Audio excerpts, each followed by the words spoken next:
नमस्कार विद्यार्थियों, आज हम इस वीडियो में समाचार लेखन का अध्ययन करेंगे। यानी हमारे कक्षा 12 के अनिवार्य हिंदी में सबसे जो अंतिम बिंदु में जैसे जो कॉपी जाता है समाचार लेखन यानी संवाद सेतु, जो 15 नंबर के प्रश्न हैं जो इसमें से आते हैं। तो इन 15 नंबर में से 2 नंबर के प्रश्न समाचार लेखन के बिंदु से हैं जो आते हैं। तो आज हम समाचार लेखन का अध्ययन है जो करेंगे। तो वैसे आपको ये मालूम होना चाहिए समाचार से हमारा क्या अभिप्राय है।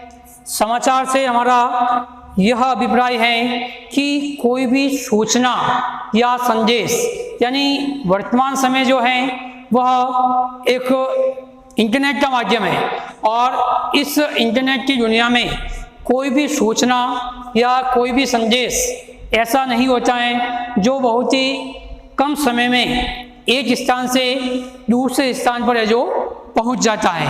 अब वह संदेश या वह सूचना जिस माध्यम से एक स्थान से दूसरे स्थान पर पहुंचता है उस माध्यम को हम जो समाचार का माध्यम है जो कहते हैं। तो समाचार से हमारा अभिप्राय क्या हो गया? सूचना या संदेश, सूचना या संदेश। अब हम समाचार लेखन क्योंकि वर्तमान समय में यानी जो समाचार हैं संचार, समाचार लेखन से मतलब क्या है? संचार, यानी जो इस सूचना या संदेश जिसके माध्यम से जो पहुंचाया जाता है वह है जो आपके संचार। अब संचार के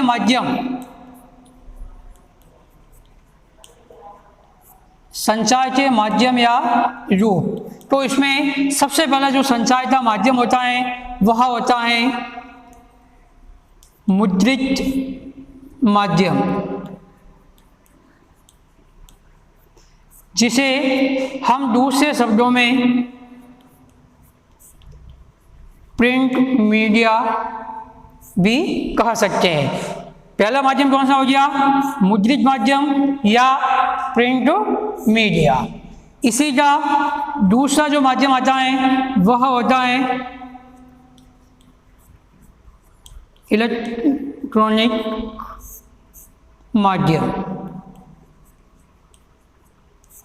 और जो तीसरा है वो होता है आपके नव माध्यम या न्यू मीडिया। तो सबसे पहले हम अध्ययन करते हैं मुद्रित माध्यम या प्रिंट मीडिया।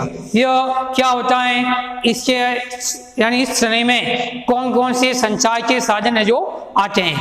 सबसे पहले मुद्रित। मुद्रित का मतलब होता है छपना या छापना। मुद्रित का मतलब क्या होता है?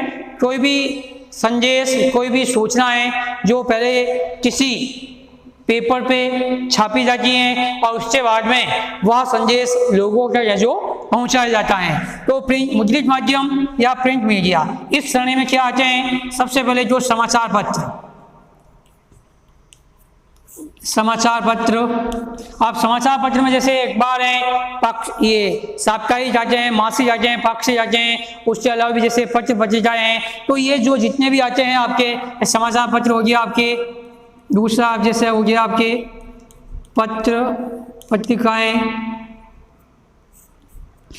तो ये जो होते हैं वो आपके आते हैं प्रिंट मीडिया या मुद्रित माध्यम में। अब हम बात करते हैं इलेक्ट्रॉनिक माध्यम या मीडिया। इसके अंदर आपको मालूम होना चाहिए, एक तो आता है रेडियो और दूसरा जो होता है वो होता है टीवी, जिसे कहते हैं टेलीविजन। यानी इलेक्ट्रॉनिक माध्यम यानी वे संचार के माध्यम जो इलेक्ट्रॉनिक यानी बिजली से सज्ज हैं। तो जैसे रेडियो के माध्यम से भी हम जो समाचार जान सकते हैं, कोई भी जो संदेश है, सूचना है, देश विदेश की जो खबरें हैं वह रेडियो के माध्यम से भी प्राप्त कर सकते हैं और टेलीविजन टीवी के माध्यम से भी प्राप्त कर सकते हैं। अब आपको मालूम है रेडियो जो है वह एक श्रव्य माध्यम है। श्रव्य माध्यम से हमारा क्या अभिप्राय है?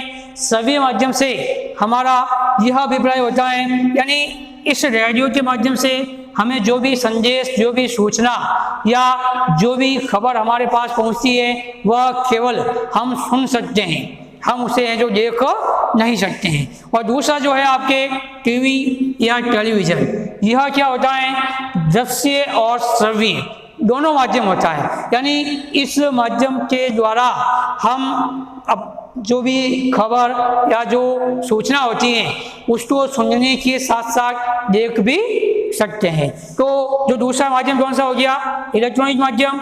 इससे दो साधन हो गए, रेडियो और टीवी।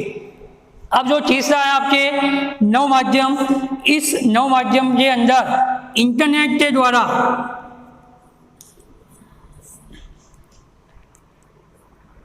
यानी इंटरनेट के द्वारा जो भी सूचना या खबर हम एक स्थान से दूसरे स्थान पर पहुंचाते हैं तो वो आपके इस नव माध्यम की श्रेणी में आते हैं। अब इंटरनेट के माध्यम से, जैसे मोबाइल से चलाना है, कंप्यूटर है, लैपटॉप है, इसके माध्यम से हम बहुत सारी ऐसी ऐप्स वगैरह चलाते हैं जिनके माध्यम से बहुत ही कम समय में कोई भी सूचना है, कोई भी संदेश है जो एक स्थान से दूसरे स्थान पर या एक साथ बहुत से लोगों का जो पहुंचाया जा सकता है। तो वर्तमान समय में इन तीनों में से जो नव माध्यम है इसका प्रयोग सबसे ज़्यादा किया जाता है, क्योंकि इसमें बहुत ही कम समय में एक ही सूचना या एक ही संदेश बहुत ही अधिक लोगों के पास में या बहुत ही दूर है जो पहुंचाया जा सकता है। अब हम अध्ययन करेंगे कि जो मुद्रित माध्यम है, इस मुद्रित माध्यम के अंदर जैसे इसको किस प्रकार से छापा जाता है या इसके अंदर जो इससे अंदर काम आने वाले जो बिंदु होते हैं उनके बारे में हमें जो अध्ययन करते हैं। तो सबसे पहले हम देखते हैं मुद्रित माध्यम या प्रिंट माध्यम। तो इसमें जैसे हो जाएगा आपके मुद्रित माध्यमों के लिए 6 ककार। यानी कहने का अभिप्राय यह है, मुद्रित माध्यम इसका मतलब यह होता है कि कोई भी समाचार, कोई भी खबर पहले उसको छापना या लिखा जाता है। तो मुद्रित माध्यम के लिए उसे छापने के लिए, उसको लिखने के लिए, उसका विस्तार करने के लिए हिंदी के अंदर जो 6 ककार होते हैं उनका प्रयोग है जो किया जाता है। अब कौन कौन से होते हैं, सबसे पहला होता है क्या, फिर जो दूसरा है कौन, फिर है कहा, फिर कब, क्यों और अंतिम में जो आता है वो है कैसे। यानी हिंदी के अंदर समाचार जो आपके मुद्रित माध्यम में समाचार लिखने के लिए या प्रिंट मीडिया में समाचार लिखने के लिए इन 6 ककार, यानी सबके जो पहला जो वर्ण है वो क से शुरू होता है, इसीलिए इन 6 शब्दों को 6 ककार के रूप में जो जाना जाता है। तो इनके द्वारा ही, इनके प्रयोग से ही जो समाचार हैं, जो खबर है, उसका विस्तार है जो किया जाता है। इनमें से जो ये प्रथम 4 होते हैं, यानी ये जो प्रथम 4 हैं, इनका प्रयोग समाचार के आमुख यानी इसको हमें जो इंट्रो के नाम से भी जानते हैं, इसमें इनका प्रयोग किया जाता है। और जो अंतिम जो 2 होते हैं, इन 2 का प्रयोग समाचार के विस्तार के लिए, जिसे हम समाचार की बॉडी के नाम से जानते हैं, इसमें इनका प्रयोग किया जाता है। यानी प्रथम 4 का प्रयोग समाचार आमुख का मतलब है जैसे कोई भी समाचार शुरू करने से पूर्व उसकी जो मुख्य हेडिंग होती है, जो मुख्य खबर होती है, उसको बनाने में इन प्रथम 4 का प्रयोग किया जाता है। और उसके बाद में उसी खबर का आगे विस्तार करने के लिए इन 2 का प्रयोग है जो किया जाता है। तो सबसे पहले मुद्रित माध्यम को लिखने के लिए 6 ककार का प्रयोग किया जाता है। ये कौन कौन से होते हैं, जैसे क्या, कौन, कहाँ, कब, क्यों और कैसे। इनमें से जो प्रथम 4 होते हैं उनका प्रयोग आमुख या इंट्रो यानी खबर के लिए, लिखने के लिए किया जाता है। और अंतिम जो 2 होते हैं उनका प्रयोग उस खबर, उस सूचना का बॉडी बनाने के लिए, उसका विस्तार करने के लिए जो किया जाता है। अब हम आगे जो अध्ययन करते हैं कि जैसे जो ये आमुख हैं ये क्या होता है, इसके बारे में जानते हैं। तो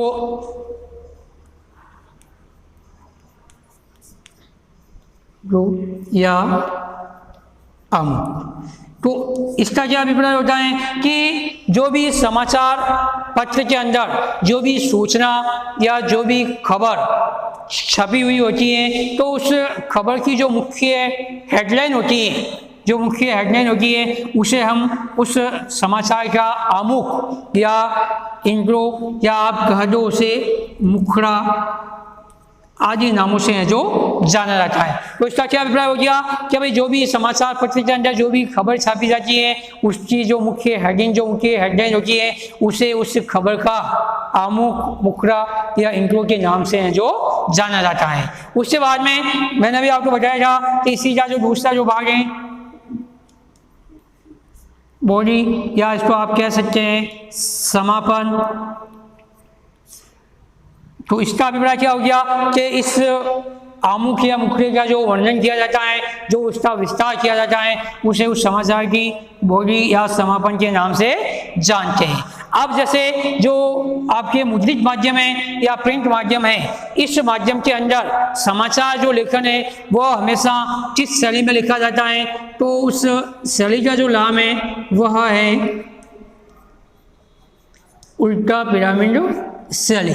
यानी कहने का अभिप्राय क्या है कि जैसे इस शैली को जैसे आपको इस प्रकार से दर्शाया जा सकता है, जैसे ये, यानी सबसे पहले यहाँ क्या आ जाएगा, इसका आमुख यानी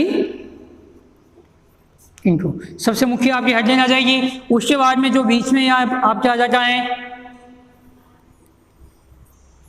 बॉडी, और अंतिम में जो यहाँ सबसे पीछे आ जाता है आपके समापन। यानी कहने का अभिप्राय क्या है, इस शैली का मतलब क्या हो जाता है कि जो सबसे महत्वपूर्ण जो खबर होती है वह सबसे पहले बताई जाती है, यानी उसको, ताकि जो भी समाचार पत्र पढ़ने वाले होते हैं, जो भी पाठक होते हैं, वह उस खबर को पढ़कर उसमें कुछ रुचि है जो जागृत हो सके। उसके बाद में फिर उसके बारे में बताया जाता है, फिर अंतिम उसका समाचार। तो जो मुद्रित माध्यम के अंदर जो समाचार लेखन किया जाता है वह उल्टा पिरामिड शैली में किया जाता है। यानी जो मुख्य पृष्ठ होते हैं या जो मुख्य खबरें होती हैं उनका वर्णन सबसे पहले किया जाता है, फिर उसके बाद में कम मात्रा की खबरें छापी जाती हैं, और अंत में जाते जाते जो सबसे कम यानी जिसमें ज़्यादा रुचि नहीं होती है वे खबरें सबसे अंत में है जो छापी जाती है। तो मुद्रित माध्यम को लिखने के लिए 6 ककार का प्रयोग किया जाता है। इनमें से प्रथम 4 उसका आमुख या इंट्रो बनाने में, और अंतिम 2 का प्रयोग उसे बॉडी बनाने में और उसका विस्तार करने में प्रयोग किया जाता है। उसके बाद में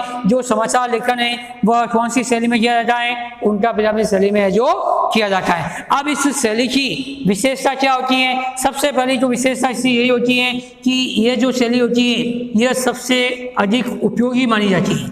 ये सबसे अधिक क्या होती है, सबसे उपयोगी होती है, और इसके साथ साथ सबसे उपयोगी तथा बहुत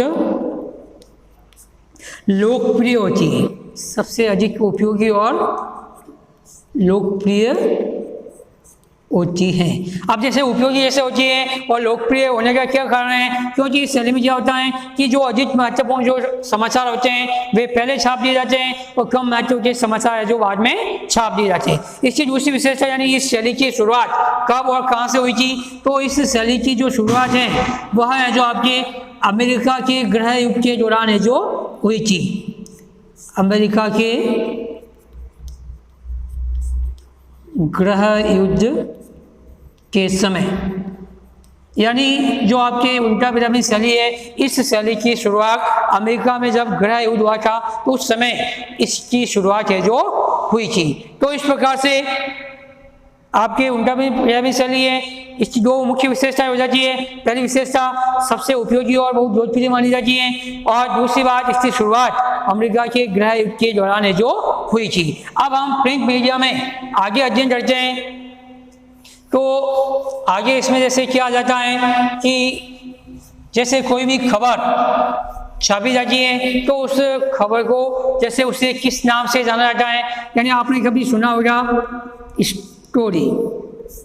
यानी इसका मतलब क्या होता है कि मुद्रित माध्यम में या प्रिंट माध्यम में या जो समाचार लेखन है संचार की दुनिया में जो खबर होती है, खबर, इस खबर को ही स्टोरी कहा जाता है। यानी समाचार पत्र के अंदर जो भी खबर छापी जाती है उस खबर को हम है जो स्टोरी के नाम से है जो जानते हैं। और स्टोरी का वैसे जो सामान्य क्या होता है, कहानी, लेकिन जो समाचार पत्र होता है उसके अंदर कोई साहित्यिक कहानी प्रकाशित नहीं की जाती है।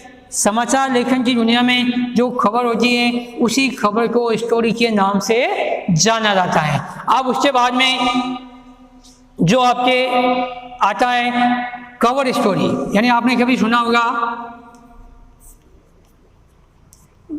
Cover story. इससे हमारा क्या अभिप्राय है? कवर स्टोरी से हमारा अभिप्राय यह है कि जो समाचार पत्र विभिन्न पृष्ठों में विभिन्न भागों में बटा हुआ होता है तो उसमें जो सबसे ज़्यादा महत्वपूर्ण खबर होती है उस खबर को सबसे प्रथम पेज पर स्थान दिया जाता है, सबसे प्रथम पेज पर उसको छापा जाता है, प्रकाशित किया जाता है। तो सबसे प्रथम पेज पर छपने वाली जो खबर होती है, जो स्टोरी होती है, उसे कवर स्टोरी के नाम से जाना जाता है। तो स्टोरी का मतलब क्या हो गया? समाचार पत्र के अंदर छपने वाली जो खबर होती है वह स्टोरी कहलाती है। और कवर स्टोरी से मतलब क्या हो गया? यानी समाचार पत्र के मुख्य पृष्ठ पर छपने वाली खबर कवर स्टोरी के नाम से जानी जाती है। अब आपको मालूम होना चाहिए कि जो समाचार पत्र के अंदर जो खबरें होती हैं, यानी जो एक समाचार पत्र के अंदर जो खबरें हैं वे लगभग 8 कॉलम में बटी हुई होती है। कितने कॉलम में होती है?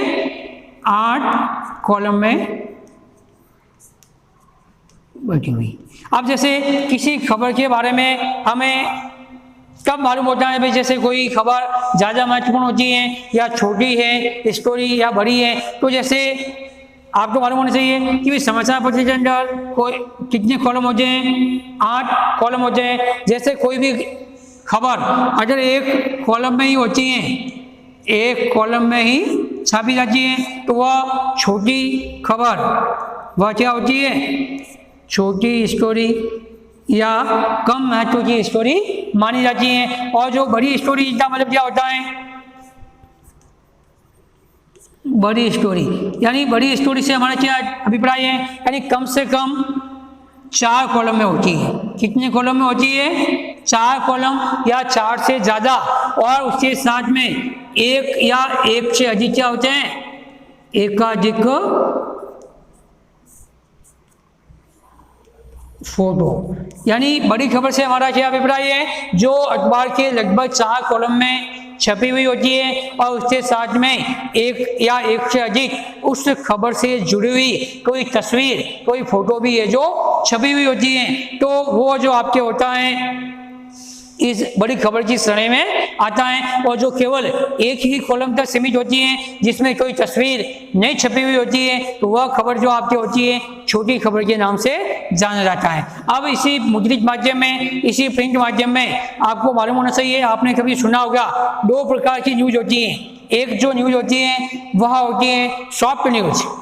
एक जो न्यूज होती है वो क्या होती है? Soft news. और एक दूसरी जो न्यूज होती है वह होती है हार्ड न्यूज। यानी जैसे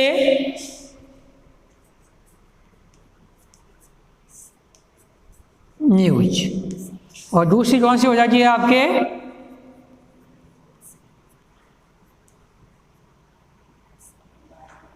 आप जैसे इन दोनों से क्या मतलब? सॉफ्ट, सॉफ्ट का मतलब क्या होता है? कोमल। और हार्ड का मतलब क्या होता है? कठोर। अब जैसे आपको मैंने पहले ही बता दिया कि भाई प्रिंट मीडिया में जो समाचार पत्र होते हैं, एक तो जैसे आपका होता है दैनिक समाचार पत्र जिसका प्रकाशन हर रोज किया जाता है। एक होता है साप्ताहिक समाचार पत्र जिसका प्रकाशन सप्ताह में एक बार होता है। एक आता है पाक्षिक, यानी इसका प्रकाशन कब होता है? 15 दिनों में एक बार। और एक जैसे होता है मासिक जिसका होता है आपके 1 महीने में एक बार। तो दैनिक, साप्ताहिक, पाक्षिक और मासिक, ये आपके समाचार पत्र हो जाते हैं। तो सॉफ्ट न्यूज से मतलब क्या होता है कि ऐसे न्यूज जो कैसे होनी चाहिए? एक तो संवेदनशील होनी चाहिए। कैसी होनी चाहिए? संवेदनशील, यानी मन को छूने वाली, हृदय को छूने वाली जो घटनाएं, जो न्यूज होती हैं या वो आपके क्या होती है, शॉर्ट न्यूज होती है। और हार्ड न्यूज में जैसे क्या हो जाता है, जैसे अपराध से जुड़ी हुई है, या जैसे आपकी दुर्घटना से जुड़ी हुई है। तो इन संवेदनशील घटनाओं या जो मनुष्य के जीवन से, दैनिक जीवन से जुड़ी हुई जो भी ऐसी होती है, वे सारी सॉफ्ट न्यूज की श्रेणी में आते हैं। या जैसे आपके अपराध है, दुर्घटनाएं, यानी सॉफ्ट यानी जो घटनाएं वे हार्ड न्यूज की श्रेणी में आते हैं। अब जैसे इनका प्रकाशन केवल कौन से समाचार पत्र में होता है, दैनिक समाचार पत्र में। इन न्यूज का समाचार यानी केवल दैनिक समाचार पत्र के अंदर ही इनका प्रकाशन किया जाता है। इनका हार्ड न्यूज, अपराध और दुर्घटना का। और ये जो समाचार पत्र हैं, ये दैनिक के साथ साथ साप्ताहिक, वार्षिक और मासिक, इन सभी में इनका प्रकाशन है जो किया जा सकता है। क्योंकि आपको मालूम होना चाहिए, जैसे कोई अपराध होता है, कोई दुर्घटना होती है, तो उसकी खबर तुरंत लोगों के पहुंच जाती है। अगर आप जैसे उसी अपराध के बारे में या उस दुर्घटना के बारे में जैसे साप्ताहिक का मतलब 7 दिन बाद में, पाक्षिक का मतलब 15 दिन या 1 महीने के बाद में आप उसके बारे में बताना चाहोगे, तो लोग उसके अंदर रुचि है जो नहीं लेते हैं। तो जो हार्ड न्यूज है वह दैनिक समाचार पत्र के अंदर ही उसका प्रकाशन किया जाता है। और शॉर्ट न्यूज है जो दैनिक समाचार पत्र के साथ साथ साप्ताहिक, पाक्षिक और मासिक किसी भी प्रकार के समाचार पत्र के अंदर या जो पत्रिकाएं होती हैं उनके अंदर भी उसका प्रकाशन है जो किया जा सकता है। तो मुद्रित माध्यम में समाचार पत्र और पत्र पत्रिकाएं आते हैं। अब समाचार पत्र भी आपको जैसे दैनिक समाचार पत्र हैं, मासिक हैं, साप्ताहिक हैं, पाक्षिक होते हैं। इनको लिखने के लिए जो आपके 6 ककार होते हैं, उनमें से प्रथम 4 का प्रयोग किसी भी न्यूज का आमुख, इंट्रो बनाने में किया जाता है, और अंतिम 2 का प्रयोग उसका विस्तार या उसकी बॉडी बनाने में किया जाता है।